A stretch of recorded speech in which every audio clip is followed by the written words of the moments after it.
So, hello friends, welcome back to the second lecture of polity. तो स्वागत है आपका पॉलिटी के दूसरे लेक्चर में। आई होप कि आप लोग बहुत ही अच्छे होंगे। ठीक है, तो चलिए हम लोग स्टार्ट करते हैं सेशन को। As you can see the first question is federalism in the Indian constitutional context means. ठीक है, सबसे पहले इसका आंसर हम ढूंढ लेते हैं। The existence of more than one level of government in the country, the existence of one level of government in the country, the existence of a states in the country, ठीक है, the existence of one nation one government। Answer आपका ये हो जाएगा। अब ये answer क्यों हो जाएगा? क्योंकि यहाँ पे पूछा गया है कि इंडियन कॉन्स्टिट्यूशनल कंटेक्स्ट मतलब भारतीय संविधान के पर्सपेक्टिव से आपको बताना है कि जो फेडरलिज्म है इसका क्या मतलब बनता है। ठीक है, अगर देखिए फेडरलिज्म का अर्थ होता है कि द डिस्ट्रीब्यूशन ऑफ पावर्स। ठीक है, जैसे पावर का जो डिस्ट्रीब्यूशन होता है वो कितने पोर्शंस में किया गया, कितने लेवल ऑफ गवर्नमेंट है, कितने लेवल पे डिवाइड किया गया है। जैसे हमारे भारत है, हमारे भारत में आपको क्या कहते हैं, 3 लेवल ऑफ गवर्नमेंट को डिवाइड किया गया है ना। जैसे आपका सेंट्रल लेवल हो जाता है और स्टेट्स लेवल हो जाता है, उसके बाद आपका लोकल बॉडी हो जाता है ना।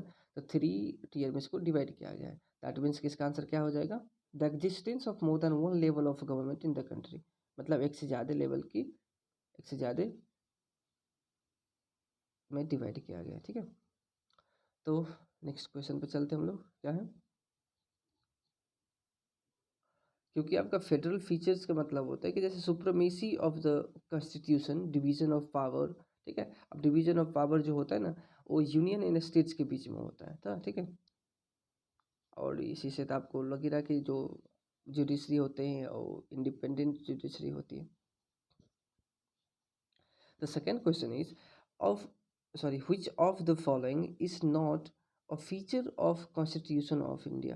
अब इसमें पूछा गया है कि हमारे भारतीय संविधान जो होते हैं इसमें ऐसा कौन सा ऑप्शन है, कौन सा ऐसा फीचर है जो भारतीय संविधान में नहीं बताया गया है, भारतीय संविधान में नहीं है। ठीक है, ये आउट ऑफ क्या कहते हैं question out of Indian constitution है। अब यूनिवर्सल एडल्ट फ्रेंचाइजी का मतलब होता है, इसका मतलब होता है कि जो हमारे पास अधिकार है। ठीक है, यूनिवर्सल एडल्ट फ्रेंचाइजी का मतलब होता है कि जो एक क्या कहते हैं हमारे पास जो भी अधिकार है एज ए एडल्ट। ठीक है, जैसे आप वोटिंग कर सकते हैं, you can not be discriminated, मतलब आपको डिस्क्रिमिनेट नहीं किया जाता। ये सब हमारा क्या है? एक अधिकार है। तो ये सब तो है हमारे संविधान में, तो ये हमारा सही हो जाएगा। यहाँ पे पूछ रहा है कि नॉट अ फीचर्स नहीं है, इंडिपेंडेंट जुडिशरी डेफिनेटली है। ठीक है, बात आ गया तीसरा। ठीक है, अब ये ब्लेंड और रिजिडिटी एंड फ्लेक्सिबिलिटी इसका मतलब क्या होता है?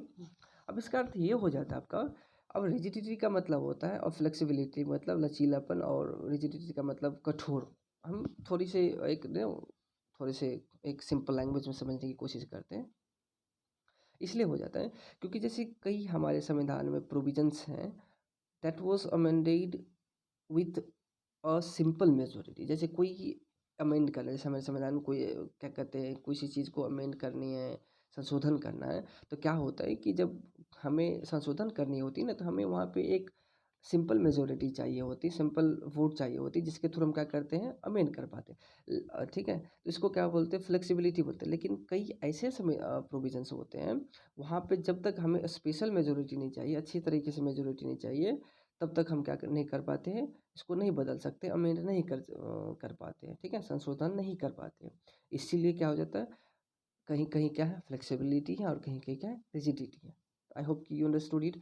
और डबल सिटीजनशिप ये नहीं है, ये इसलिए नहीं है क्योंकि हमारे संविधान में जो दिया गया है, क्या दिया गया। अब ऐसा तो नहीं कि जैसे बिहार है, बिहार से अगर हमको दिल्ली जाना होता है तो we need to take passport to visit another state. किसी अदर स्टेट हम जाते हैं तो हमें पासपोर्ट की ज़रूरत है। एज अमेरिका, अमेरिका में क्या है, यूएसए में आपका जो स्टेट्स लेवल पे क्या है, कंट्री के क्या कहते हैं बेसिस पे उसको डिवाइड कर दिया गया। आप कह सकते हैं ना, जैसे अगर मान के चलिए जैसे बिहार से हमको यूपी जाना है।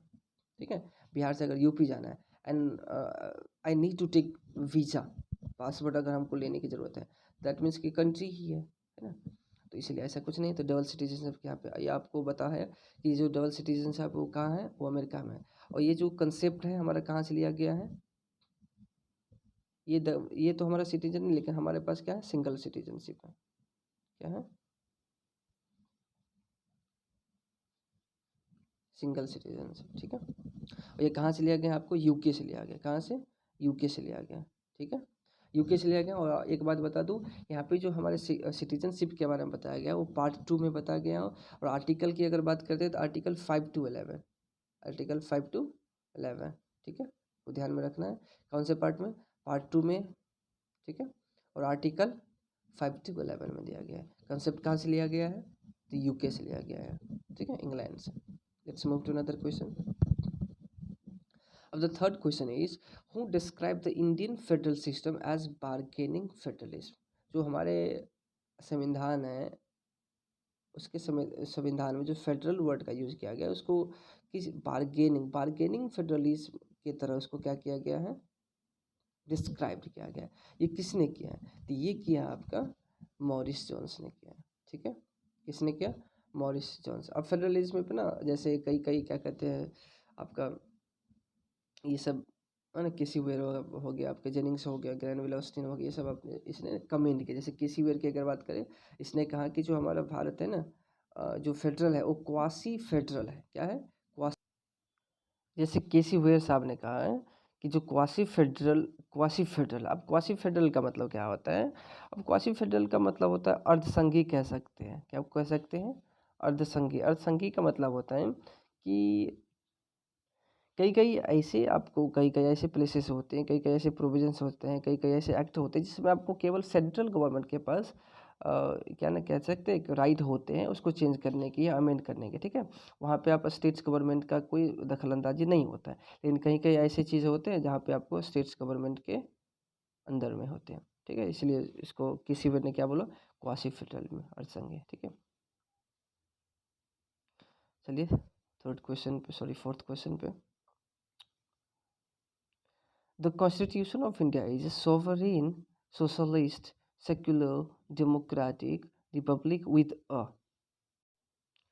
अब जैसे यहाँ पे यहाँ पे लिखा है कि रिपब्लिक, ये आप देख सकते हैं वर्ड जो आपके प्रियम्बल में दिया गया है, sovereign, socialist, secular, democratic Republic with a system of what, मतलब किसके साथ, यूनिटरी, पार्लियामेंट्री, मोनार्की और प्रेसिडेंशियल। मोनार्की मतलब राजा महाराजा की तरह तो है नहीं, यूनिटरी मतलब एकात्मक है नहीं, प्रेसिडेंशियल और पार्लियामेंट्री। आप आंसर जो यहाँ पे हो जाएगा पार्लियामेंट्री हो जाएगा। पार्लियामेंट्री क्यों हो जाएगा, क्योंकि पार्लियामेंट्री जो वो आपका जैसे काउंसिल ऑफ मिनिस्टर होता है ना, council of minister.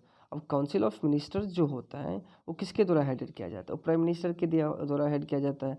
And that who is responsible, collectively responsible, वो सब के लिए क्या होते हैं, भागीदारी होते हैं। लेकिन ये जो पूरे होते हैं ये पूरे रिस्पॉन्सिबल किसके लिए होते हैं, पार्लियामेंट के लिए रिस्पॉन्सिबल होते हैं, ठीक है। इसीलिए पार्लियामेंट को आपको क्या बोला जाता है, सुप्रीम लेजिस्लेटिव बॉडी बोला जाता है, ठीक है। तो इसका आंसर क्या हो जाएगा, parliamentary system of India, sorry system of government. Who among the following described Indian constitution as quasi federal. अब अभी हम लोग जस्ट बात किए थे क्वासी फेडरल के बारे में कि क्वासी फेडरल का मतलब तो अर्थसंघी होते हैं, है ना। किसने किया था, किसी वेर ने किया था। Which is not a unitary feature of the Constitution of India, which is not a unitary feature of the Constitution of India, ठीक है। अब यहाँ पे by camera legislature, integrated judicial system, single citizenship, appointment of the governor by the president. अब unitary feature का मतलब होता है एकात्मक प्रणाली, एकात्मक प्रणाली कह सकते हैं इसको, ठीक है। अब appointment of the governor by president, ये तो यूनिटरी फीचर है ना, क्योंकि ये जो आपको अपॉइंट किया जाता है वो प्रेसिडेंट के द्वारा किया जाता है, कोई और नहीं करता है ना। तो ये क्या हो जाएगा, यूनिटरी फीचर हो जाएगा। सिंगल सिटीजनशिप अभी बात किए थे, ये भी यूनिटरी फीचर हो जाएगा। इंटीग्रेटेड जुडिशल सिस्टम, अब सुप्रीम कोर्ट हर एक जगह हमारे क्या कहते हैं स्टेट्स में, हर एक स्टेट्स में तो नहीं दिया गया है, क्योंकि आपका एक इंटीग्रेटेड तरीके से क्या है, सिंगल सुप्रीम कोर्ट है जिसके ऊपर सेंट्रल कंट्रोल होता है, ठीक है। तो ये क्या, ये तीनों आपका जो हो जाएगा ये यूनिटरी फीचर हो जाएगा, ठीक है। अब बाई कैमरल लेजिस्लेचर क्या हो जाएगा आपका, बाई कैमरल लेजिस्लेचर, आंसर यहाँ पे हो जाएगा, ठीक है।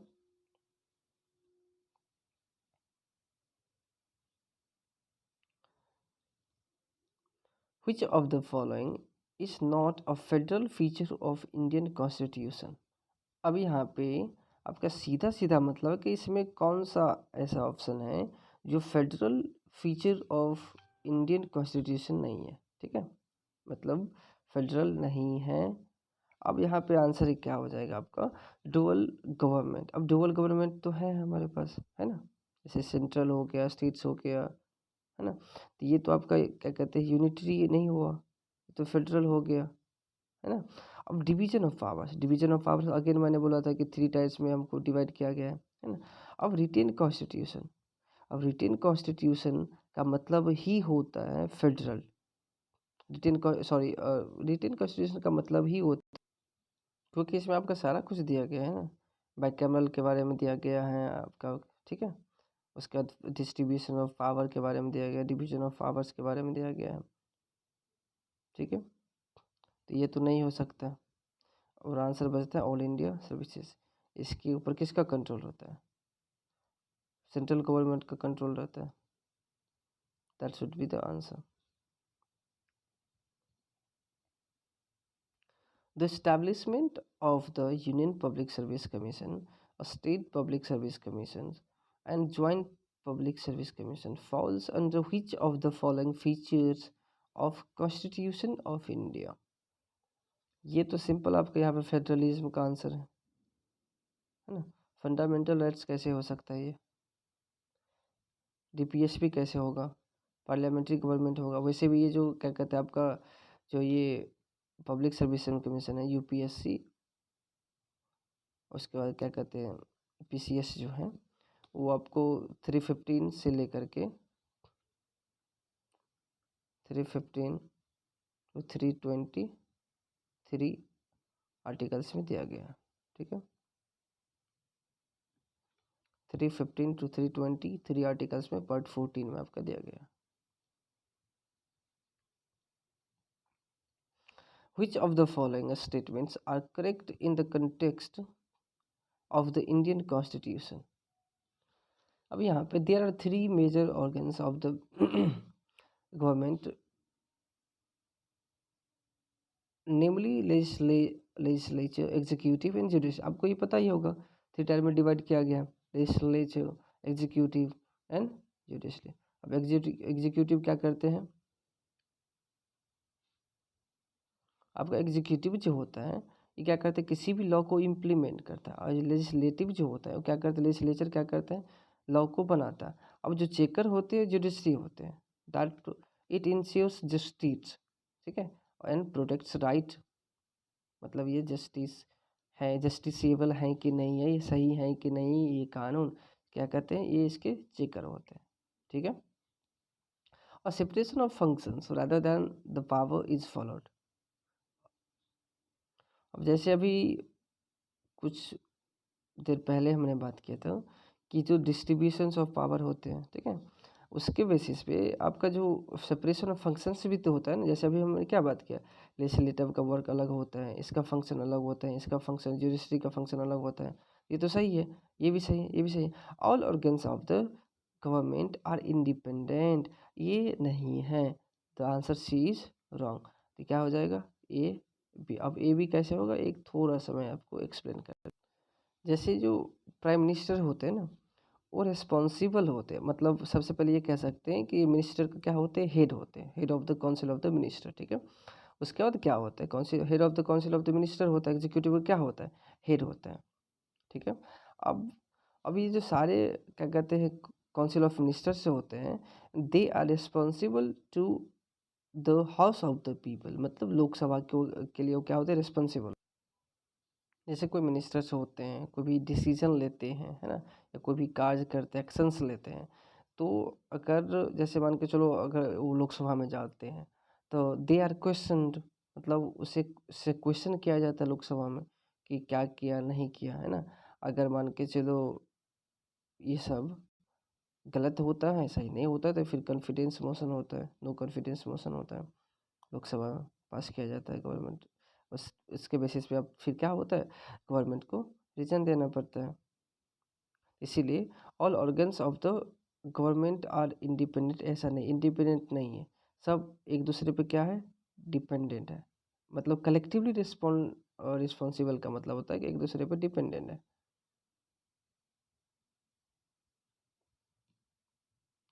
A government governs within the bounds established by the constitutional law and citizen rights. अभी यहाँ पे क्लियरली लिखा हुआ है कि अ गवर्नमेंट, यहाँ पे फिल इन द ब्लैंक्स होगा, a government governs with in the bounds established by the constitutional law and citizen rights. अब डिक्टेटरशिप ये नहीं होगा, ऑटोक्रेसी। अगर संविधान होने का ही मतलब होता है कि कोई देश क्या है, डेमोक्रेटिक कंट्री है, मोनार्की नहीं होगा। ठीक है, अब सबसे पहले बात, जो democratic government governs with in the bounds established by the constitution law and citizen rights. जैसे हमारे संविधान में कई सारे प्रोविजंस दिए हैं, कई सारे आर्टिकल्स दिए हैं, एंड उसके साथ साथ हमारे जो राइट्स होते हैं, है ना, वो राइट्स दिए हुए हैं, उसके बाउंड्स मतलब जो ये एक कह सकते हैं कि लक्ष्मण रेखा जो दिया गया है, इसके बेसिस पे ही, मतलब इससे क्रॉस नहीं करना है, इसके अंदर ही रहना है, इसके थ्रू पे क्या होता है, काम करता है। लेकिन ऐसा तो कुछ है नहीं रियलिटी में, कागजों पे लिखा गया है। तो इसका आंसर क्या हो जाएगा, डेमोक्रेटिक।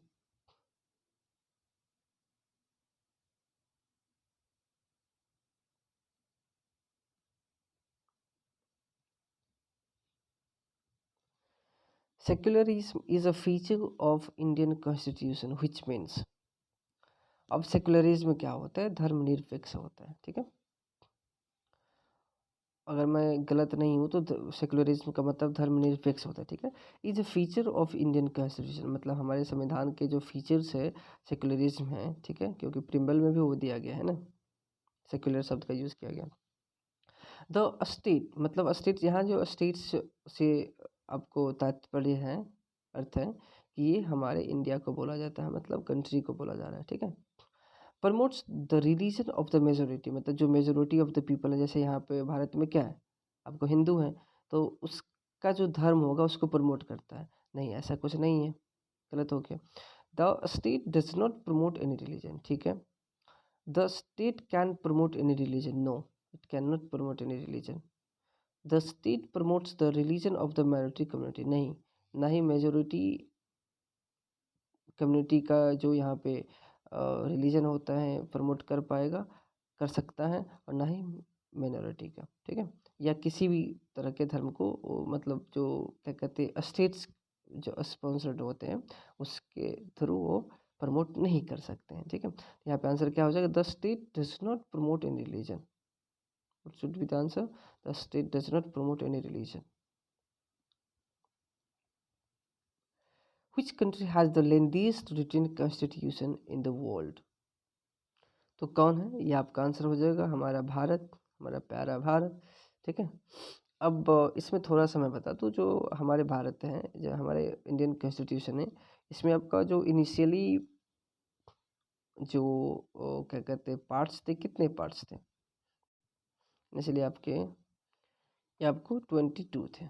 ठीक है, कितने थे, 22 पार्ट्स थे। अगर मैं अनुसूची की बात करूँ तो इट वाज 8। ठीक है, शेड्यूल कितने शेड्यूल थे, 8 थे शेड्यूल। ठीक है, और अगर मैं आर्टिकल्स की बात करूँ तो 395 थे। कितने थे, 395 आर्टिकल्स थे, 22 पार्ट्स थे, एंड 8 शेड्यूल थे। अब जाके आपका जो शेड्यूल हो गया कितना हो गया,